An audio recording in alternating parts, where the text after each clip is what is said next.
Good morning, good afternoon, good evening. This is Bob Mendelsohn, and this is the Bob's Your Uncle podcast.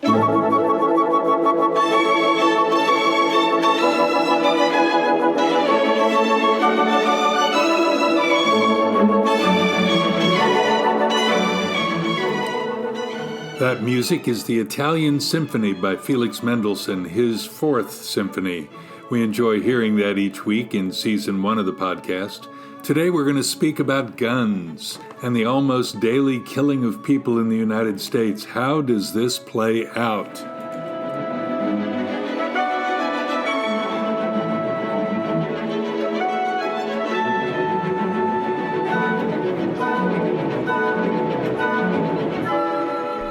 Thanks for joining me for this Bob's Your Uncle podcast, season 1, episode 18.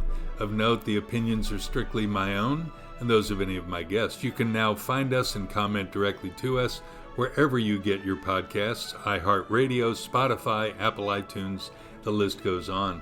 We have a lot of topics to discuss, and even so, on the Bob's Your Uncle podcast, you are part of the show. We want to see and hear you, so send us a message on Facebook, Instagram, send me a video. Stop by and visit with me. Let's see what we can do. We'll talk about pickleball again even next week. Country music, wars, and rumors of wars. Let's see where the spirit takes us.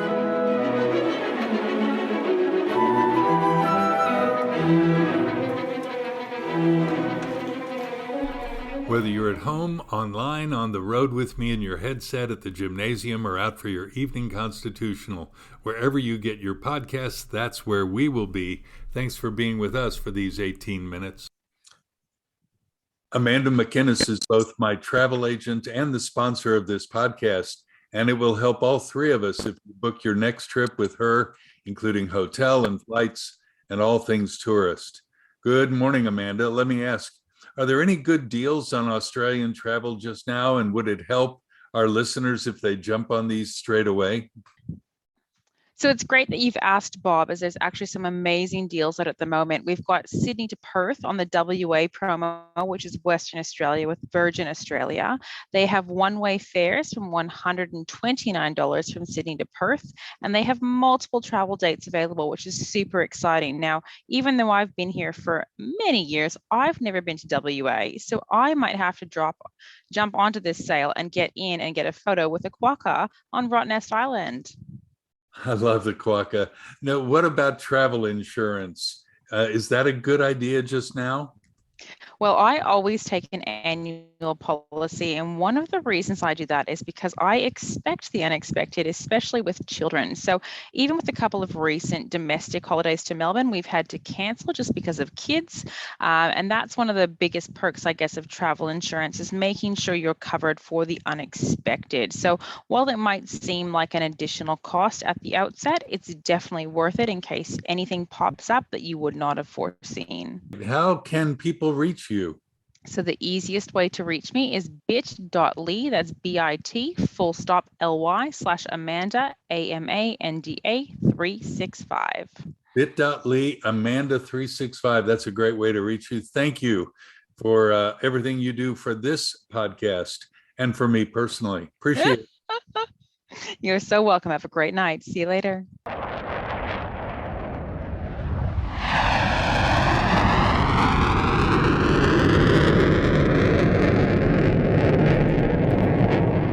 Historical marker of the week. On this date in history, 28 June, look out, a total of 4 events of note. In 1389, the Ottomans defeat the Serbian army in the bloody Battle of Kosovo, opening the way for the Ottoman conquest of southeastern Europe and the final removal of the Byzantines, the former Eastern Roman Empire. In 1846, on this date, the saxophone was patented by Antoine Joseph Adolphe Sax. In 1880, the Australian bushranger Ned Kelly was captured at Glenrowan.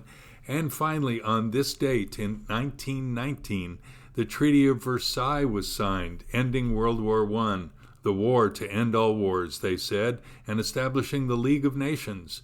Of course, this war didn't end any wars and only introduced the bloodiest century on our planet, and that's the historical marker of the week.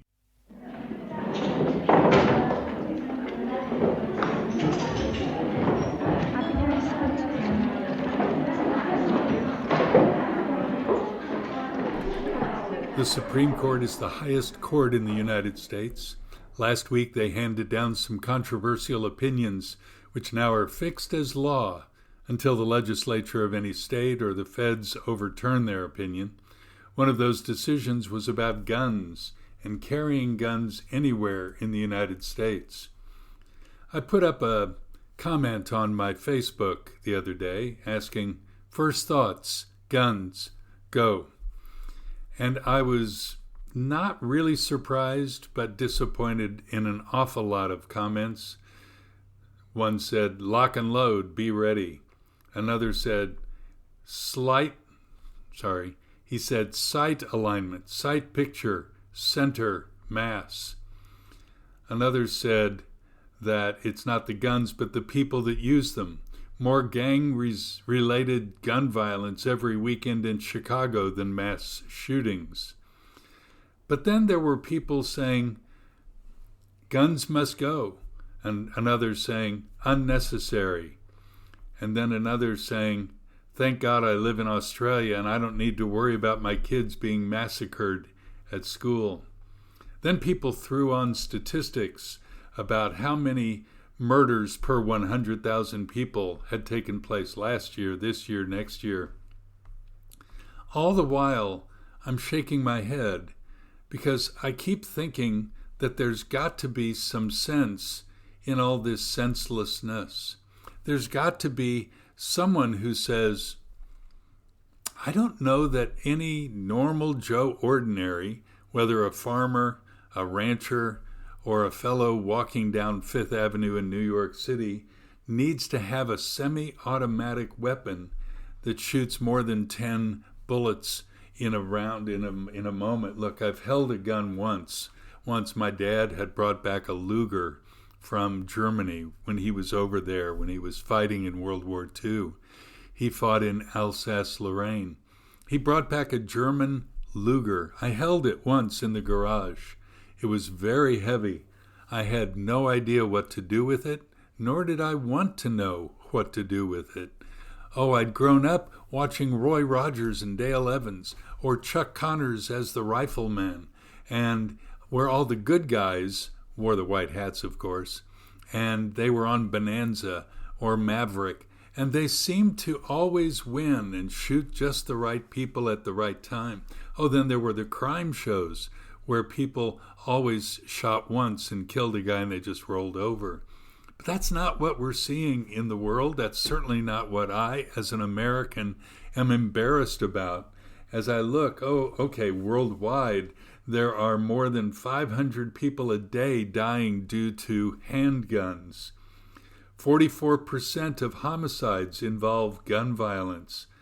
And in the United States alone, last year, 39,000 people died. More than half of those were suicide. They died from guns and gun violence and lack of gun control. But what really gets us is the mass shootings. A mass shooting is where there are more than, greater than or equal to 4 people dying. More than 3 die at a time. 156 in a 7-year period until 2016. 848 people died in those 156 mass shootings. But public mass shootings are less than 1% overall of all the deaths. But maybe you felt it, maybe I know certainly my family did, when we watched the school shootings at Columbine on the 20th of April. That's Hitler's birthday. In 2012 at Sandy Hook with 20 kids and 6 adults at a primary school. Or what about in Orlando at the nightclub in 2016, or Parkland where 17 died, or last month when those kids died in Uvalde, Texas. It just pains us. It doesn't seem right. Somebody should stop it. I mean, those guys didn't go in Buffalo, New York and shoot black people with a handgun, but rather with a semi-automatic. I don't know, there's something that says that's just out of bounds. Oh, they cite the Second Amendment about the regulations and that government can't take our guns. And some of the people commented on my Facebook in that regard. But what's wrong with asking for background checks? What's wrong with a slight delay to calm people from the sad, instant, knee-jerk reaction of I'm going to go shoot and kill and maim? And then what about all the kids in Uvalde, Texas, who did survive? What about their mental health? What's going to happen to them as they experience loss? How do we define that? The Pew study, Pew is a great source of comment, and they really do a good job in surveying the world. They showed in the United States that there's a great divide, and I guess we weren't unaware of that Republicans, 72% of them want less restrictions about where a person can carry a gun. Democrats said they only had 20%. 66% of Republicans want to allow teachers to pack, that is to carry a gun. Democrats only wanted 24% of them only wanted such. But it's even worse. In banning assault weapons, the Democrats, 83% were in favor, 37% of Republicans. Creating a federal database to monitor where those guns are and where they're going. 43% of Republicans said yes. 86% of Democrats said yes. It looks like we have two countries in the United States. I'm not sure that we don't have two countries in every country. I talk to people still in Ukraine about the war that's continuing, that Putin is pouring on, not with handguns, but with assault weapons and bombs, with tanks. I think, when is it going to end? When are people actually going to sit down and talk? When are people going to get along together? I don't want to sound like Rodney King, but I also don't want to sound like a military, let's go kill everybody who doesn't agree with us. It just doesn't make sense. I think of Yeshua a lot in this, and what would he say? What would Yeshua do in light of, or in the darkness of, this harshness, this hostility, this abundant binary reality of you believe this and I hate you, and you stand for that and I hate you for that. Mass shootings, children dying. Can't we just find a solution? Look, I know that in the U.S., 40% of Americans say that there's at least one gun in their house. 30% of them said they personally own at least one gun. And that number has increased during the COVID pandemic.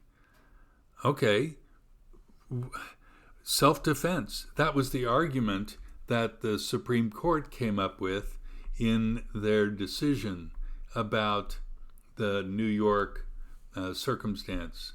They cited an old law, and then they, after reviewing, here's what they said: the Anglo-American history of public carry, the court concludes that respondents have not met their burden to identify an American tradition justifying New York's proper cause requirement. Apart from a few late 19th century outlier jurisdictions, American governments simply have not broadly prohibited the public carry of commonly used firearms for personal defense, nor have they generally required law-abiding, responsible citizens to demonstrate a special need for self-protection distinguishable from that of the general community to carry arms in public. That is merely 0.6 of what the Supreme Court identified as why they were overturning the lower court's decisions. My sister said, "Oh no, it feels like the Wild West." And I echo her sounds. And I worry what people will do in California and New York when they carry their guns like they carry their mobile phones. Look, there are plenty of good people who've been well trained. I remember being in a church in Lumberton, near Lumberton, Texas, and both the pastor and his father, who had been the pastor, were packing on a Sunday morning service. We had our hands lifted singing praises to the Lord, and I looked over and saw on their waist the holster and their gun. And they were telling me that they'd both been Marines, they both knew how to handle a weapon, and they didn't want anyone coming in and ruining the church service. I totally get that. But I'm wondering about people who aren't well trained. Look, in Israel, the teachers at school field trips carry an Uzi. Mind you, they've all been in the military. They know how to handle a weapon. They know when and when not to use it. When is the world going to not agree with me? When are they going to agree with each other that we've got to have sense in this gun-mad world? Every week we read from the bestseller #1 of all times, the Bible. And this week is no exception. We read from the Gospel of Matthew chapter 10. Yeshua said this, "And don't fear those who kill the body but cannot kill the soul. Rather fear him who can destroy both soul and body in hell." Do you have a comment or question? Do you agree with us? Hit us up on bobmendo@aol.com or on the podcast wherever you're reaching. This week we have 5 good reviews. From the USA, Megan wrote, "I'm impressed by your pod." And from here in Australia, "Love that travel lady you have on the show." One from Anonymous on Apple iTunes, "Love this show." Mark in the US wrote, "I love the Bob's Your Uncle podcast. The Groundskeeper episodes were great." And Judy said those were her favorites also.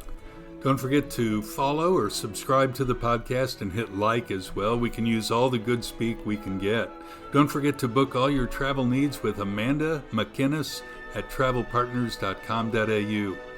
Next week, I'm going to talk with my old friend Tony Morgan up in Newcastle. He and I were part of the folks who launched pickleball here in New South Wales and really in Australia. He's a film and television actor, a father of 3, a Kiwi with a gentle heart. You'll want to hang out with him once you meet him. Until then, from me, Bob Mendelsohn, when things seem bleak or uncertain, look up to God. He's in his heaven, and Bob's your uncle. Shalom from Sydney.